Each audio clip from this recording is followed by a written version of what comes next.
This is One on One.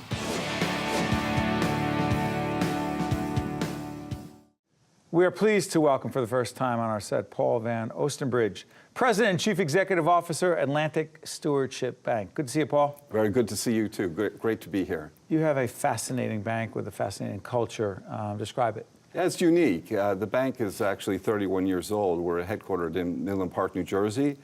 The purpose of the bank was first started to be a tithing bank, a Christian concept that comes out of the Old Testament, where 10% of whatever we earn is given back, and we've been doing that ever since the bank was started. So to date, we've been able to give over $9 million to various Christian and local civic organizations. It's a great concept, and it's something that's very well embraced by our shareholders and the communities we serve. Why do that?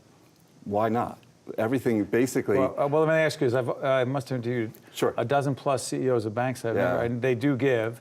They do. But not with that structure. Right. Why that structure? It's actually, it comes from the Christian commitment of the founders of the bank, and that's something that they do in their own lives and something that they incorporate in their own businesses. So years ago, 30 years ago when we first started the bank, it was the first time that the banking industry in New Jersey started to go through mergers. That's right. Something they had never seen before. And they were losing contact with the community bankers that they had known for many, many years. So they decided, like, this is a good time to start a community bank.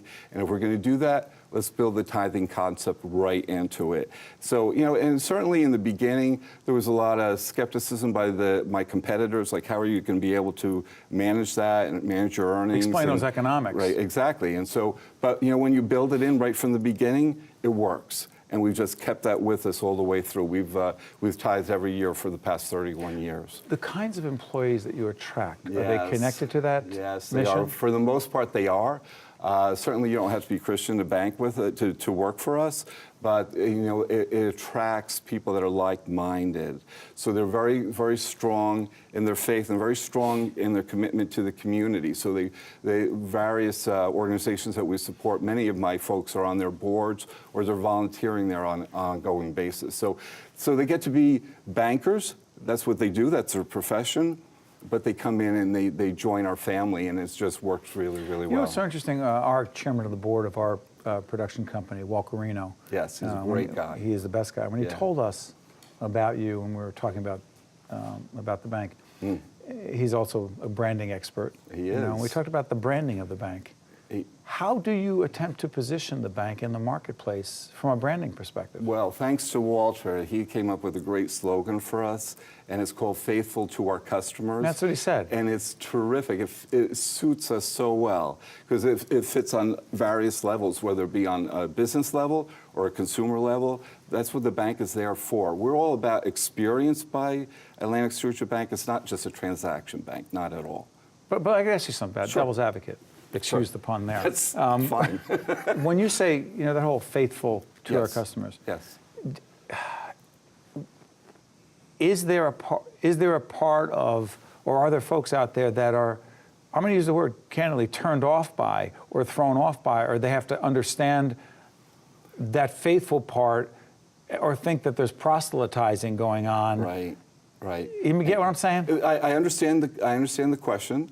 I mean, you walk into our branch and it looks just like a regular bank. There's no symbolism. Right. There's nothing.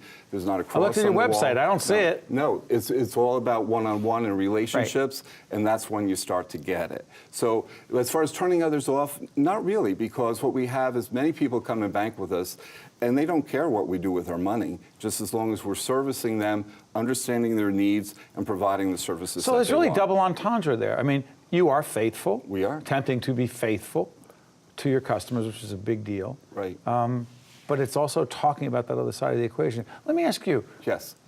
Growing up, yes. professionally, did you say, hey, I want to be a bank CEO? Yes. Come on, no you didn't. Are you serious? I most certainly did.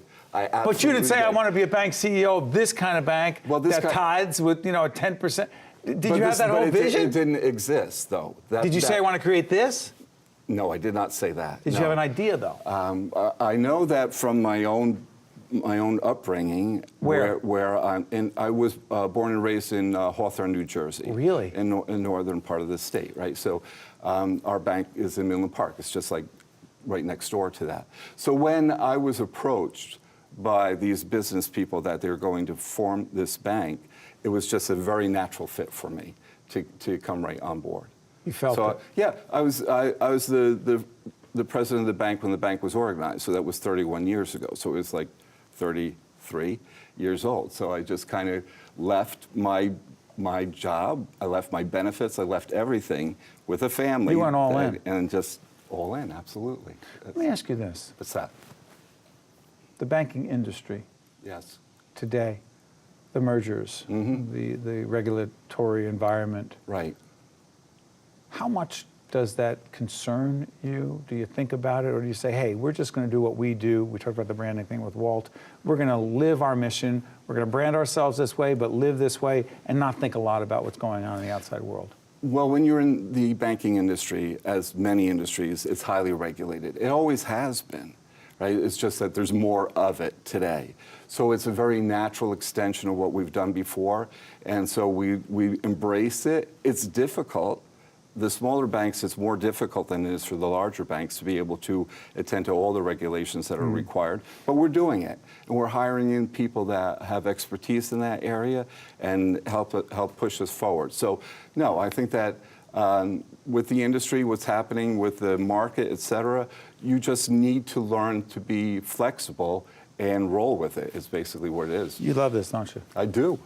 And by the way, I do love that slogan, Yeah. you are faithful to your customers. By the way, we, in public broadcasting, believe that we are faithful to our viewers And as you well. totally are. Does that work? Yeah, Okay, we absolutely. didn't steal that, did we? No, absolutely not. Can I give you an example real quick? Okay, real quick. Got a few seconds left. Go ahead. Tithing, okay? ahead. Go out and we hand out checks to people that don't understand that they're getting a check. Go ahead. Walked into a school a couple of years ago, a Christian school. They didn't know we were coming, gave her a check. Principal says, she started crying. I said, is everything okay? She said, the boiler broke in this school yesterday.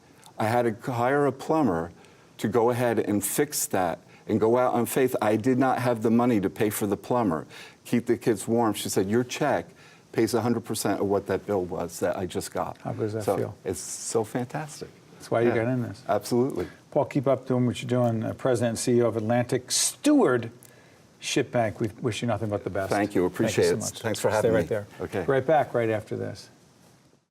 One-on-One with Steve Adubato has been a production of the CAUCUS Educational Corporation, celebrating over 25 years of broadcast excellence. Funding for this edition of One-on-One with Steve Adubato has been provided by Hackensack Meridian Health, Hackensack University Medical Center Foundation, the New Jersey Association of Health Underwriters, the Give Something Back Foundation, Fedway Associates, the Russell Berry Foundation, and by Gary's Wine and Marketplace. Transportation provided by Airbrook Limousine, serving the metropolitan New York, New Jersey area. One-on-One with Steve Adubato has been produced in partnership with TriStar Studios.